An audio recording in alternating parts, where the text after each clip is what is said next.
Sino nga ba si Alexa Sen? At bakit nga ba dinadayo ito kahit galing pa ng Visayas at Mindanao? Heto na rin ang number 1 na ginagamit ng mga laundry shop owners. Aanhin mo nga ang sobrang mura at lalo naman ang mga sobrang mahal na bilihin. Kung titipirin naman, baka pupagsak naman ang quality. So baka nga, kaya Alexa Scent ang gamit nila dahil ito ay proven and tested at affordable pa. Dahil ang Alexa Scent product ay may premium raw materials. Grabe! Sobrang concentrated, napakapango, at napaka-long lasting. Yung tipong kahit pawisan na rin sila, hindi mag-aaway kulob, napakabango pa. Sabi pa, 1 linggo na sa cabinet, sobrang bango pa rin. Kaya nga ang mga laundry shop owner, Mapa Norte, South, Visayas, at kahit Mindanao, isa ang hanap, dinadayo, sinisimot, dahil Alexa Scent yata yan.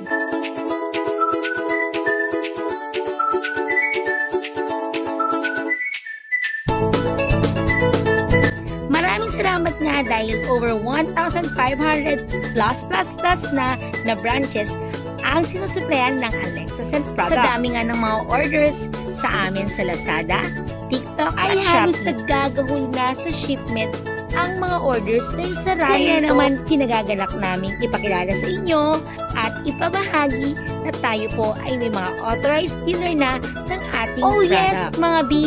You heard it right. Dahil meron po tayong 7 authorized dealer sa buong Pilipinas. Upang sa ganun ay mapabilis natin ang shipment ng mga orders. Kaya naman mga B, mag-message na kayo sa aming Facebook page para mabigyan namin ang mga contact number ng mga dealers. By the way mga B, meron tayong Baguio, meron tayong Tondo, meron din po tayong Aklan, Davao, meron din tayong Ilocos Sur, Isabela, at syempre ang main branch natin at manufacturer at ang pinaka-planta natin ay dito sa Imus, Cavite. At open pa rin tayo para sa mga gusto mag-business, gusto maging authorized dealer at business partner ng Alexa.